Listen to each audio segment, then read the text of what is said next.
Remote sensing के advantages of remote sensing. फायदे तो इसके बहुत सारे हैं। Each space image is a document as if objectively reflects the state of the locality of the moment of the space survey. Space survey materials may be obtained for different dates. ये एक खास बात है कि हम कोई भी history के अंदर से आज से 10 साल पहले इस टाइम के ऊपर इस डेट के ऊपर क्या हुआ था इसका भी हम क्या कर सकते हैं, डिटेल निकाल सकते हैं। हर चीज यहाँ पर एक डॉक्यूमेंट के फॉर्मेट में हमारे पास में अवेलेबल होती है। Current space survey enables taking pictures simultaneously of enormous territories with high specification. हम बहुत बड़े अमाउंट के ऊपर सर्वे एक्यूरेसी के साथ में हम कंडक्ट कर सकते हैं। कोई भी डिफिकल्टी यहाँ पर आती नहीं है हमें। Lots being served are in no way link to state और administrative boundaries. No permission is required for the surveying. इसके अंदर ये एक खास बात है कि हम कहीं पर भी कुछ भी कर सकते हैं, क्योंकि हम किसी ऑब्जेक्ट के फिजिकल कांटेक्ट में तो नहीं आ रहे हैं। एक रे का ट्रांसफर हो रहा है और ये रे को कोई रोक नहीं सकता। रेज कहीं भी ट्रांसफर हो सकती हैं। तो यही इसका एडवांटेज है कि हम इसको, ये डिफेंस के अंदर बहुत ज्यादा यूज होता है इसका, रिमोट सेंसिंग वगैरह का।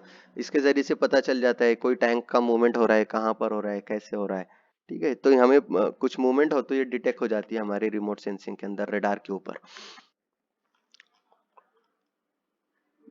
Maybe this is the most important reason for space images active uses in the recent year.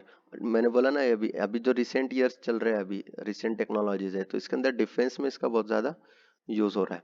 Limitations है रिमोट सेंसिंग के। It is too costly to build and operate. Obviously इसमें cost बहुत ज्यादा लगने वाली है, लेकिन एक बार इसकी वन टाइम इन्वेस्टमेंट है, एक तरीके से देखा जाए तो। एक बार आपका ये जो सिस्टम है ये डेवलप हो गया, तैयार हो गया, तो फिर इसके बाद में आपको सिर्फ मेंटेनेंस करना है और रेगुलर जो वर्किंग कॉस्ट लगने वाली है उतनी लगती है। Needs sound knowledge and understanding of how the instrument is making the measurements. Knowledge और स्किल का होना तो बहुत ज्यादा जरूरी है। ऐसा नहीं कि आपने कोई मजदूर को पकड़ लिया सुबह में और उसको लाके बिठा दिया कि लो भैया रिमोट सेंसिंग को यूज करो, नहीं चलेगा। बहुत ज्यादा हाईली स्किल आपको पर्सोनल की यहाँ पे जरूरत रहेगी। It requires knowledge of the phenomena you are sampling. Thus, one can say that data interpretation is difficult. अब ये भी एक पॉइंट की बात है कि जो रेज वहां से ट्रांसमिट हुई है और हमारे पास में जो कुछ भी इमेजेस का फॉर्म हो रहा है, तो उसका इंटरप्रिटेशन करना पड़ता है कि ये इमेज किसकी है। अगर वो इंटरप्रिटेशन आपने गलत कर दिया तो आपका ये कोई फायदा ही नहीं हुआ। तो इसके ये भी डिफिकल्ट है यहाँ पर, एक तरीके से देखा जाए तो। Interpretation of the data is also very important. Application of remote sensing in civil engineering, बहुत ज्यादा यूजेस हैं इसके। Silting of storage reservoir and harbours. जो कोई भी रिजर्वायर है उसके अंदर कितने अमाउंट में सिल्टेशन हुआ है। डेड स्टोरेज जो होता है आपके डैम्स के अंदर, डेड स्टोरेज किस लिए करते हैं हम, जो कोई भी सिल्ट वगैरह है उसके अक्यूमुलेट होने के लिए, तो कितने अमाउंट में वहां पे स्टोरेज हुआ है वो आप कैलकुलेट कर सकते हो। परकोलेशन टैंक्स हैं तो उसका लोकेशन आप फाइंड कर सकते हो। एग्जिस्टिंग टोपो शीट्स वगैरह हैं वो आप ड्रॉ कर सकते हो। Alignments of highway and all routes, railways वगैरह के जो अलाइनमेंट्स हैं उनका रूट आपने कहाँ से लेकर के जाना है। क्योंकि आप जब एक्चुअल सर्वे कोई हिमालय रीजन वगैरह में कर रहे हो तो इतनी डिफिकल्टीज आएगी, आप उसको इमेजिन नहीं कर सकते। लेकिन जब आप रिमोट सेंसिंग से वही सर्वे करते हो तो विद इन मिनट्स आपको पूरा का पूरा डिटेल मैप आपके सामने आ जाता है। तो अलाइनमेंट वगैरह आपको फिक्स करने में बहुत ज्यादा आसानी हो जाती है।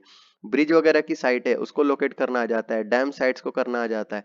टनलिंग वगैरह करना है तो मिनिमम डिस्टेंस टनलिंग का हमारा होना चाहिए, क्योंकि टनलिंग की लेंथ जितनी ज्यादा बढ़ती है उतनी ज्यादा कॉस्टिंग आपकी बढ़ती है। तो मिनिमम लेंथ आपको कहाँ पर मिलेगी, आपको रिमोट सेंसिंग से इमीडिएट आपको पता चल जाता है। तो रिमोट सेंसिंग टनलिंग के अंदर भी इंपॉर्टेंट है, हाईवेज के अंदर इंपॉर्टेंट है, रोडवेज के अंदर इंपॉर्टेंट है, रेलवेज के अंदर इंपॉर्टेंट है, डैम्स, इरिगेशन, बिल्डिंग्स, हर जगह पे आपको ये एज अ सिविल इंजीनियर आपको इसका यूज देखने को मिलेगा। ठीक है।